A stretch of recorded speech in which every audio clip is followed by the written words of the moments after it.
Eh, Baik, selamat malam. Terima kasih atas waktu yang telah diberikan. Saya perwakilan dari kelompok 1 akan presentasikan materi yang telah diberikan minggu lalu. Sebelum melanjutkan ke presentasi materi, ada baiknya kelompok kami akan memperkenalkan diri. Sebelumnya, perkenalkan, nama saya Iwayan Sudita Purnawan dengan NIM Mahir 001. Yang berikutnya ada IKD Arsya Prayoga dengan akhiran NIM 005, dan yang terakhir ada Imade Yoga Pratnyana Putra dengan NIM akhir 009.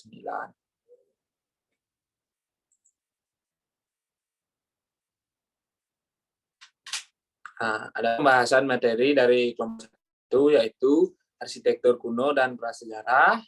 Yang berikutnya ada peninggalan arsitektur pada masa kuno dan prasejarah dari Mesir dan Mesopotamia. Baik, selanjutnya ada perwujudan arsitektur kuno dan karakteristik hypostyle hall.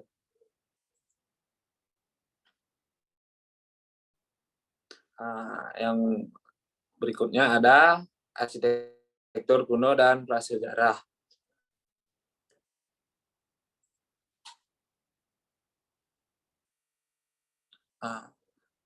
Arsitektur prasejarah pada tahun 3000 sebelum Masehi sampai 373 Masehi.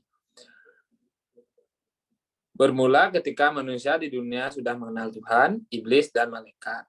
Semua aspek keseharian manusia selalu dihubung-hubungkan dengan unsur yang spiritual dan bertujuan sebagai perwujudan, regenerasi, musim, siang, dan malam.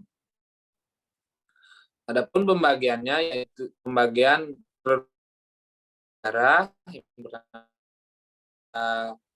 Paleomesolitikum pada batu tengah, dan ada Neolitikum pada zaman batu muda.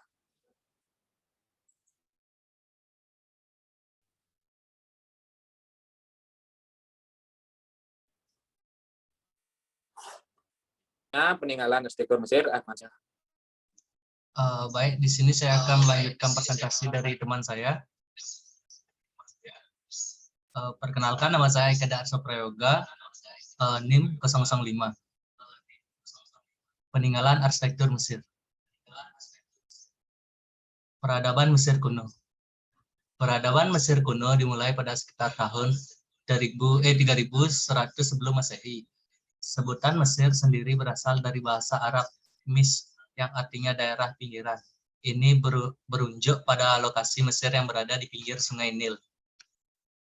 Peradaban Mesir kuno telah berkembang jauh sebelum peradaban kuno Yunani, Romawi, dan Mesopotamia lahir.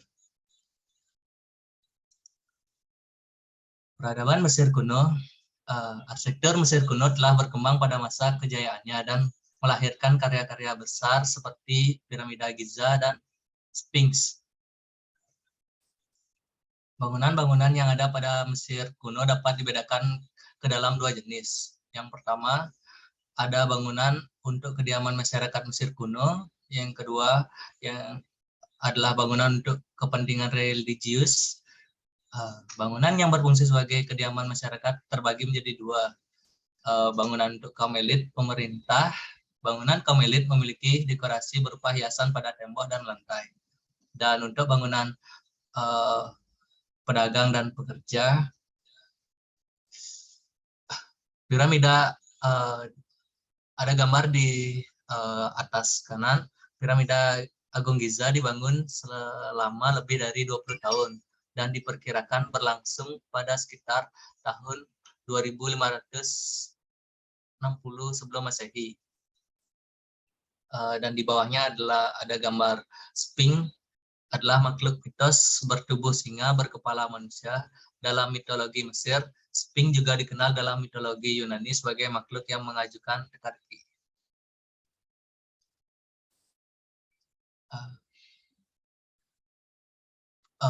Peradaban Mesir kuno. Yang pertama, periode dinasti awal yang dari tahun 3150 sampai 2686 sebelum Masehi. Peradaban Mesir kuno dimulai ketika Raja Manias membangun ibu kota Mesir kuno di sekitar Sungai Nil. Ibu kota ini kemudian dikenal dengan nama Memphis. Memphis adalah ibu kota kuno Nomi pertama Mesir Hilir dan kerajaan lama Mesir dari pondasinya hingga sekitar 2200 sebelum Masehi. Dan kemudian untuk periode singkat selama kerajaan baru dan pusat administrasi di sepanjang sejarah kuno.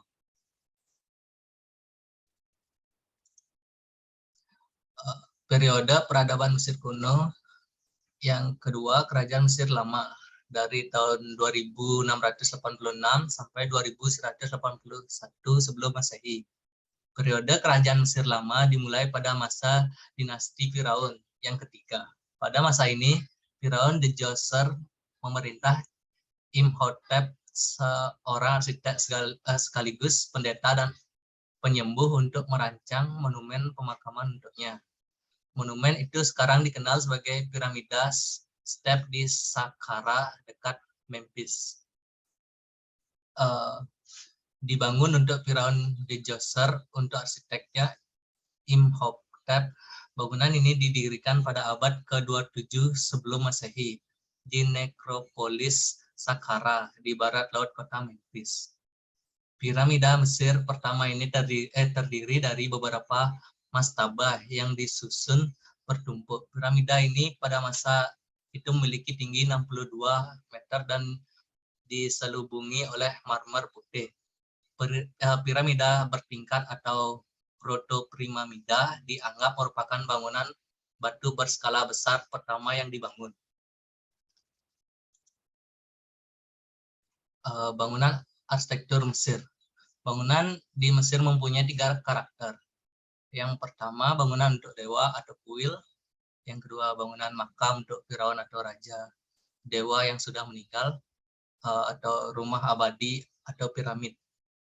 Yang ketiga, ada bangunan rumah tinggal biasa untuk orang hidup yang berstrata atau istana, rumah bangsawan, dan rumah rakyat biasa. Kuil. Kuil Mesir adalah bangunan untuk menyembah resmi dewa-dewi dan mengenang Firaun-Firaun pada zaman Mesir kuno dan di wilayah-wilayah yang berada di bawah kekuasaan Mesir. Kuil-kuil tersebut dipandang sebagai rumah-rumah bagi dewa-dewi atau raja-raja yang mereka hormati. Di sana, orang-orang Mesir melakukan berbagai ritual. Fungsi-fungsi utama dari agama Mesir bangunan kuil terbagi dalam 2 tipe. Yang pertama, tipe Kul Temple, dan yang fungsinya sebagai tempat peribadatan yang pemujaan langsung ke dewa. Yang kedua, tipe Mortuary Temples, yang dibangun untuk mengabadikan dan memuja seorang Firaun yang sudah meninggal.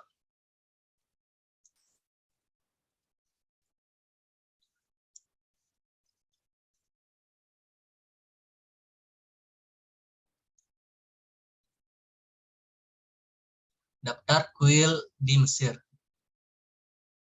Kuil pemuja Kul Temple. Yang pertama ada Medinet Habu, yang gambarnya yang berada di sebelah kanan. Kuil Kom Umbo, Kuil Philae, Kuil Edfu, Luxor Temple, dan Karnak. Untuk kuil makam atau Mortuary Temple, ada Colossus of Memnon, kedua kuil Seti I, kuil Hatshepsut, dan Abu Simbel.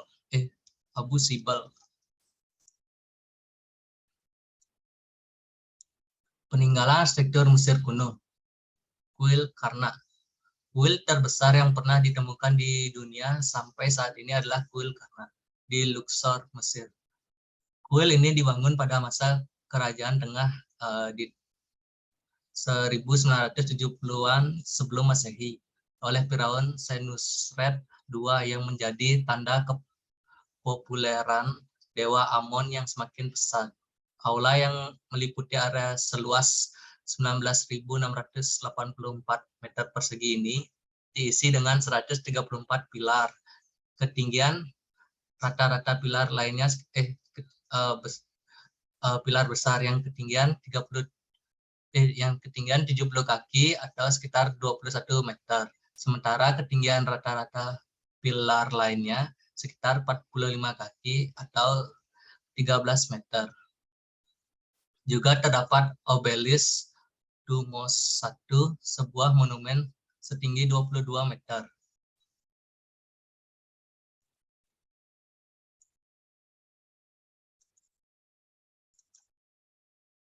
Peninggalan arsitektur Mesir kuno. Pada zaman kerajaan Mesir baru, para pembangun menambah pilon atau halaman terbuka serta ruang yang bergaya hipo. Gaya ini bertahan hingga masa kejayaan Romawi dan Yunani kuno. Arsitektur makam tertua yang berhasil ditemukan adalah mastaba. Kata mastaba berasal dari bahasa Arab untuk menyebut bangku, karena jika dilihat dari kejauhan, mastaba terlihat seperti bangku tanah liat. Di dalam mastaba, sebuah ruangan yang digali ke dalam tanah dilapisi dengan batu dan tanah liat. Mastaba adalah tipe kuburan standar pada masa awal Mesir, periode predinasti dan periode dinasti awal Mesir. Baik, untuk selanjutnya bisa dilanjutkan oleh teman saya.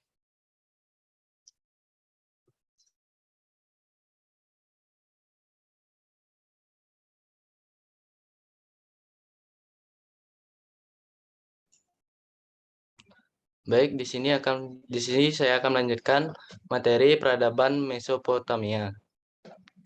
Next.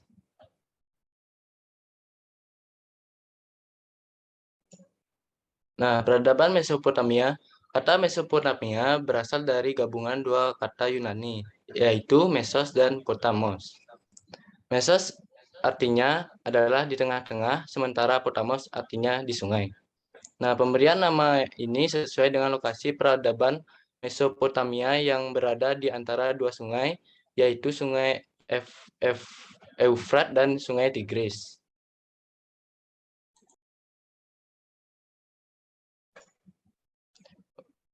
Kemudian dilanjutkan dengan periode peradaban Mesopotamia. Yang pertama yaitu periode Sumeria. Bangsa Sumeria adalah bangsa pertama yang mendiami wilayah Mesopotamia sekitar tahun 4500 hingga 1900 sebelum Masehi. Penguasaan bangsa Sumeria adalah seorang pendeta raja yang disebut Patesi. Ini merupakan salah satu gambar huruf dari peninggalan bangsa Sumeria yang bernama huruf Paku atau yang sering disebut dengan huruf Cuneiform. Next. Kemudian yang kedua ada periode Akkadia. Bangsa Akkadia menetap di bagian utara Mesopotamia. Kemudian bangsa ini berasal dari rumpun sempit, sering ada peperangan dengan bangsa Sumeria.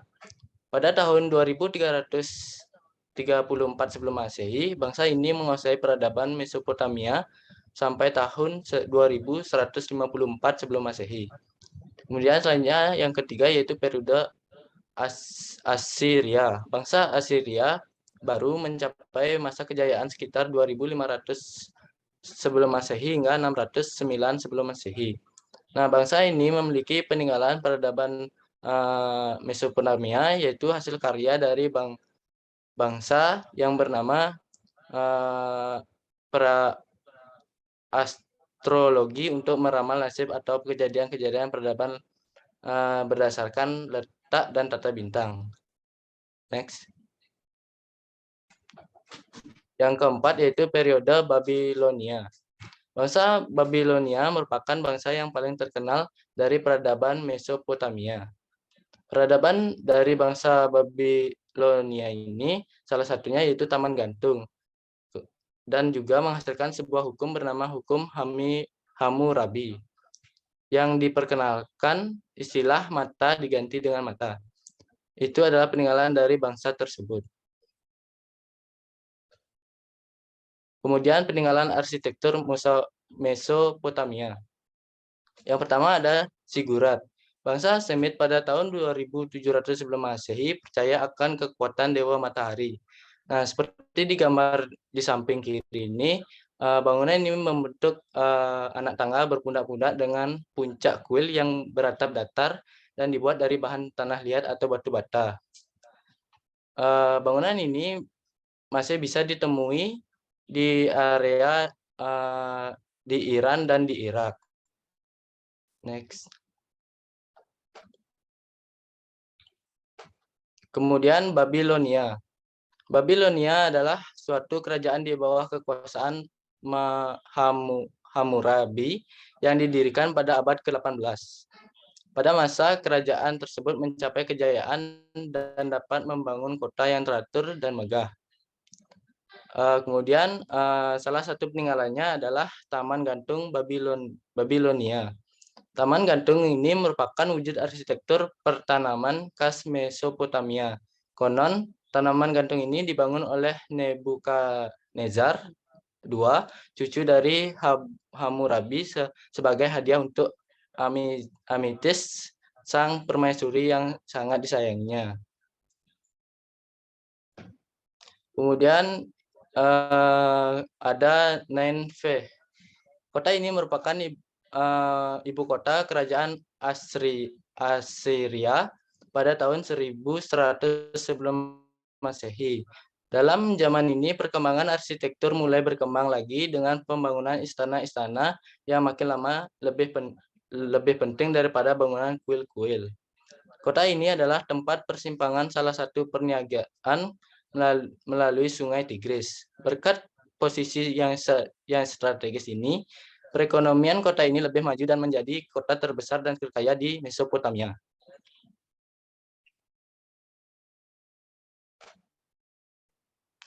Kemudian yang terakhir ada kota Asyur dan Nimrud dan Khorsabad. Nah, kota-kota ini merupakan kota peninggalan kerajaan Assyria kurang lebih tahun 1300 sebelum Masehi. Nah, pada zaman ini arsitektur kembali berkembang dan menciptakan kota-kota yang teratur dan megah. Kota ini ditemukan istana-istana dengan relief benteng bersayap kepala manusia atau yang disebut dengan sedu atau patung singa penjaga pintu masuk. Nah, kemudian dilanjutkan dengan kota Khorsabad. Dibangun oleh Raja Sargon II, di mana saat masanya dibangun suatu istana kerajaan dengan detail hias-hiasan yang indah. Namun setelah bangsa Assyria berhasil ditaklukkan oleh bangsa Persia pada tahun 549 sebelum Masehi dan menaklukkan Babilonia, sebagai daya arsitektur menjadi menurun karena Persia tidak memiliki daya cipta arsitektur yang hebat. Kemudian untuk selanjutnya mengenai perwujudan arsitektur kuno dan karakteristik hypostyle hall dilanjutkan oleh teman saya. Sekian, terima kasih.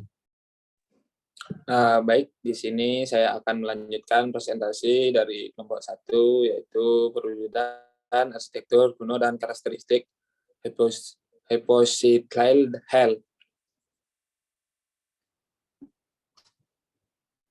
Yang pertama yaitu ada arsitektur Mesir kuno.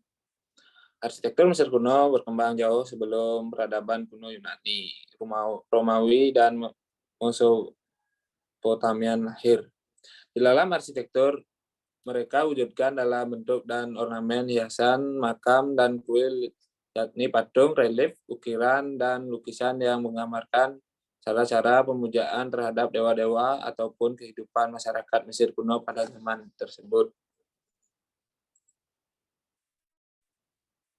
Nah, selanjutnya ada arsitektur Yunani kuno. Arsitektur Yunani kuno adalah karya arsitektur yang dihasilkan oleh orang berbahasa Yunani, orang etnik, yang budayanya berkembang di daratan Yunani di Peloponnesos,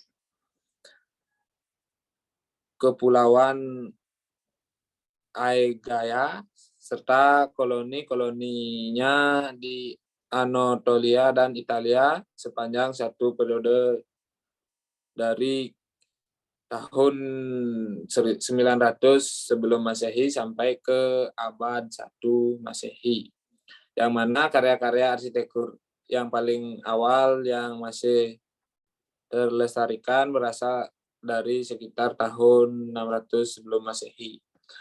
Pada gambar di atas ada arsitektur Mesir kuno berkembang jauh sebelum peradaban kuno Yunani, Romawi, Majapahit, Mesopotamia lahir. Peradaban Mesir kuno dimulai pada sekitar tahun 3100 sebelum Masehi.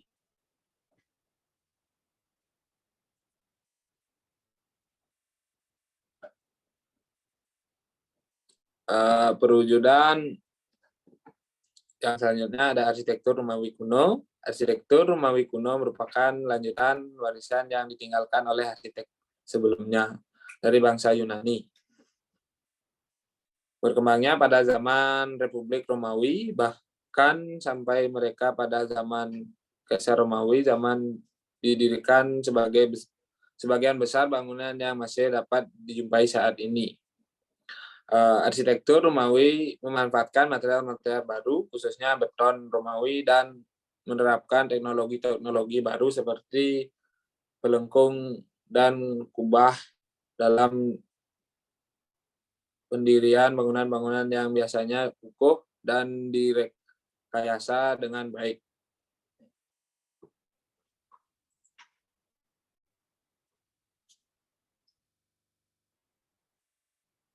Nah, selanjutnya ada arsitektur monumental kuno.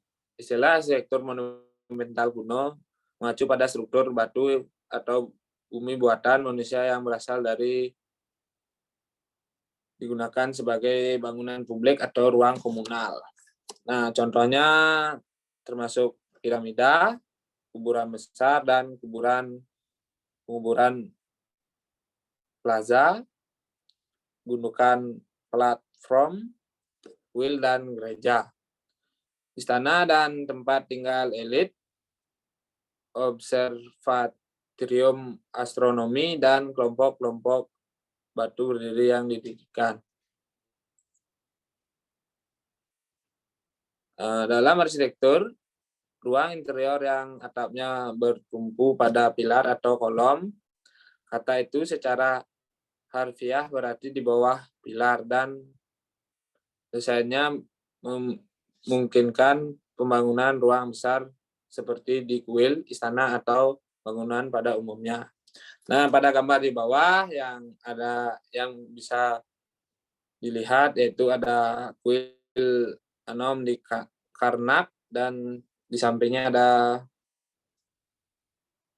Persepolis di Persia.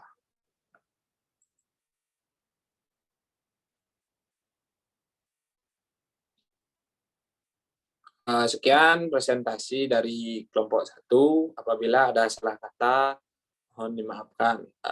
Terima kasih.